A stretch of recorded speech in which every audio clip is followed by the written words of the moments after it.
In early 2004, when I was serving as the Trivandrum Police Commissioner, one day we were conducting a raid to catch some criminals in one of the very crime-prone areas in Trivandrum city. So this is a slum-like area called the Karimadam Colony. And so we had a big police team. We surrounded the whole area at different exit points, and we were conducting searches in some houses. I was just standing in that area outside one of the houses, and I got a phone call from one of my very good friends. So he was with me in the Indian Police Service, and he called me to inform that he had gotten admission into Wharton Business School for an MBA program. So I was thrilled to hear about his success, and I was very happy for him. But then at the same time, I was also thinking about my own circumstances. I was here in Trivandrum in a small town, and at the time when I got the call, I was in the slum, standing near like a heap of garbage, just trying to catch some criminals as part of my daily work. And in my mind, the contrast could not have been sharper. My friend was going to Wharton, one of the world's top business schools. He was going to be learning all these new subjects from the world's like best professors. And I was doing this mindless job of standing in a slum near a dump of garbage and just trying to catch some criminals. Like there's no intellectual sort of application of mind in that particular task. And I was thinking how fortunate is my friend, and what a stupid thing I'm doing here. Like how meaningless this all is. And the contrast, it really stayed in my mind. And very surprisingly, 1 year later, exactly 1 year later, I also got admission to Wharton's MBA program.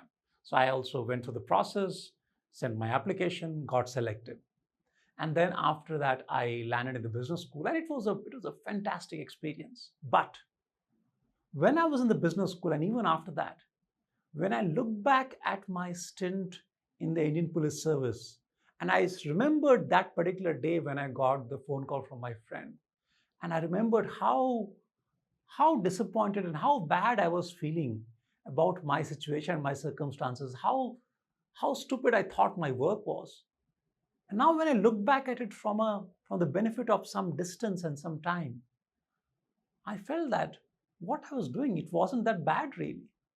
Of course, it wasn't very intellectually demanding, but nevertheless, what I was doing was in some sense quite meaningful. I was trying to catch criminals or bring the crime down, make the lives of area and that people safer.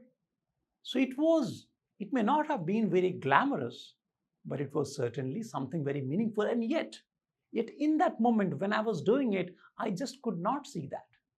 I could see it only much later. If somebody had asked me what I wanted at that time when I was conducting the raid, I would have said, oh, this is all trash. This is not good.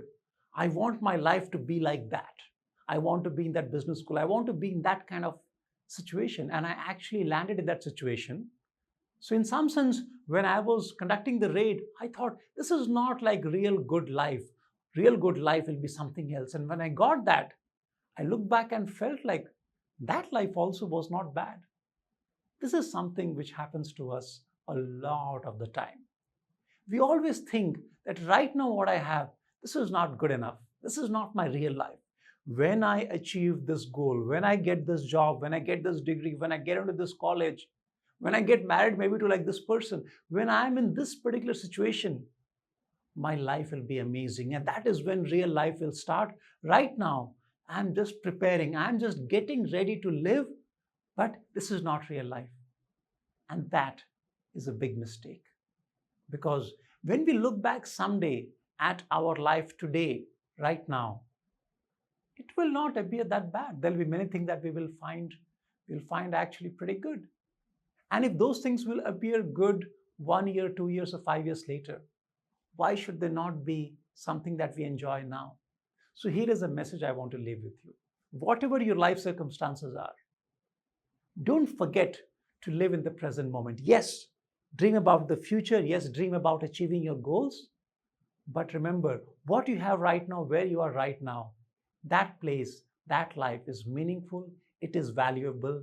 Do not forget to live it, because if you forget to live that life, you will forget to live all the moments coming in future, and we will go through life without truly experiencing it, which is going to be very sad. So let's not do that. Start living, start experiencing whatever you have right now. It has got many wonderful things, which we will see one day. Let's train ourselves to see it today, right now. Thank you for listening. Bye-bye.